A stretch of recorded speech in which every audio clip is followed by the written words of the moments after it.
Self Pankaj Kumar. आज के इस लेक्चर में मैं बात करूंगा शेखावटी यूनिवर्सिटी व राजस्थान यूनिवर्सिटी के बीएससी पार्ट फर्स्ट के बॉटनी सेकंड के पेपर के इंपॉर्टेंट क्वेश्चंस के बारे में। ये लेक्चर मैंने कुलदीप जी सर व अदर टीचर की हेल्प से बनाया है, तो सुनिएगा।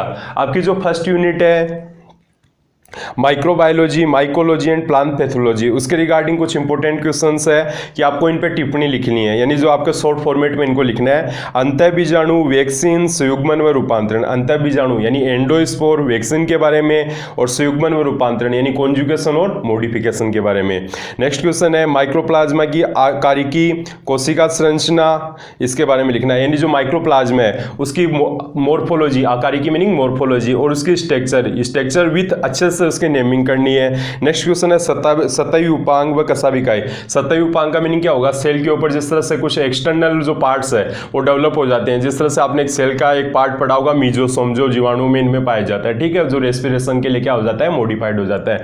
ऐसे ही कुछ अदर और पॉसिबल है, तो उसके रिगार्डिंग उनके नाम लिखने और उसका वर्णन करना है। नेक्स्ट क्वेश्चन है जीवाणुओं में जनन, पोषण, वर्गीकरण व इनका आर्थिक महत्व बताइए, यानी जो बैक्टीरिया में रिप्रोडक्शन कैसे होगा, उनमें न्यूट्रिशन कैसे होगा, और उनका क्लासिफिकेशन, इसके रिगार्डिंग उसका इंपॉर्टेंस भी, यानी जो बैक्टीरिया है हमारी लाइफ में किस तरह से क्या क्या उनका इंपॉर्टेंस रहता है।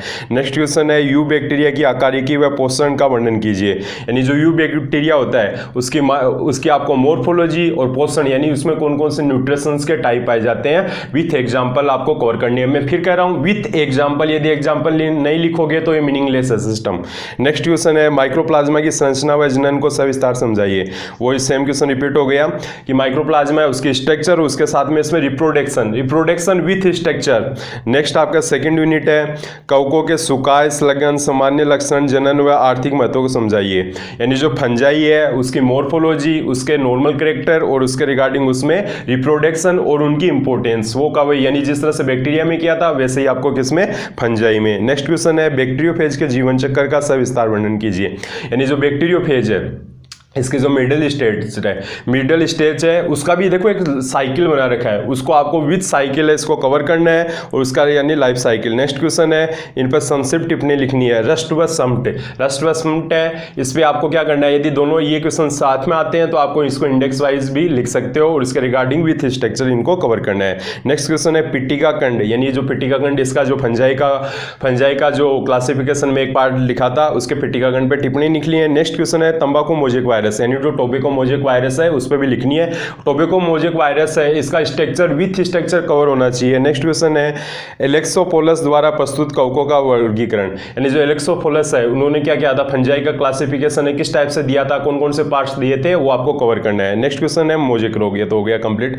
नेक्स्ट आपकी जो थर्ड यूनिट है स्केलोस्पोरा का जीवन चक्र व एस्परजिलस का जीवन चक्र, यानी स्केलोस्पोरा और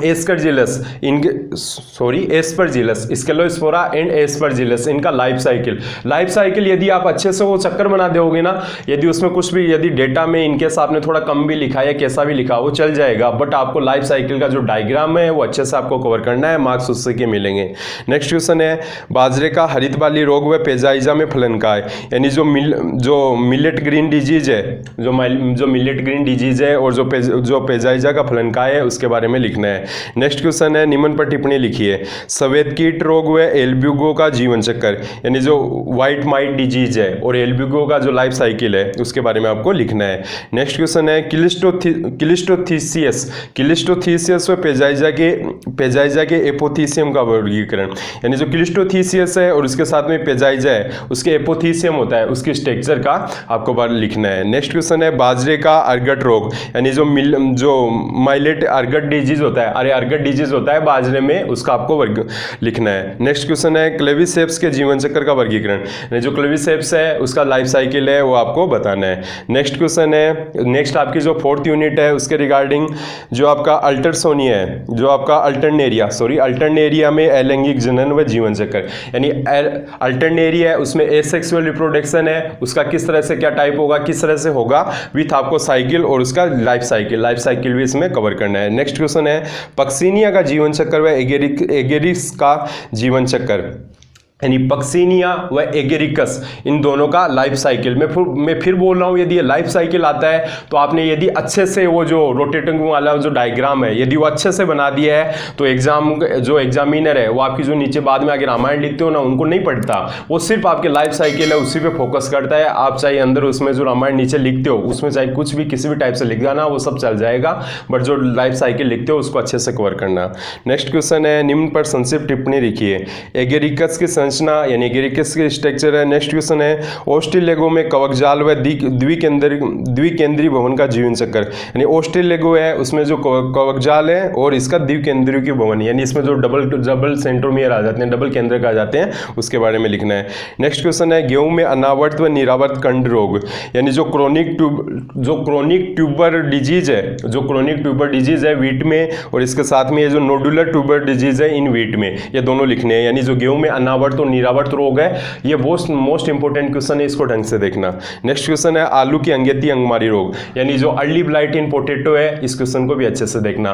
मैं फिर कहता हूं ये बोटनी है तो इसमें आपको 3 क्वेश्चन करने हैं। 3 क्वेश्चन आपको इतने अच्छे से करने हैं कि आपके मिनिमम आपके 20 पेजेस कवर हो जाए, उसी के रिगार्डिंग आपको नंबर मिलेंगे। और साथ में ध्यान रखना, जो भी आप डायग्राम बनाते हो, जो भी डायग्राम बनाते हो उसको बहुत अच्छे से सिस्टमेटिकली अच्छे से नेमिंग करके बनाना। यदि डायग्राम की आपने सिस्टमेटिकली अच्छे से नेमिंग की है तो मार्क्स उसी पे आपके डिपेंड करते हैं, न कि ये जो मिड में आप रामायण टाइप की लिखते हो इस पे डिपेंड नहीं करता।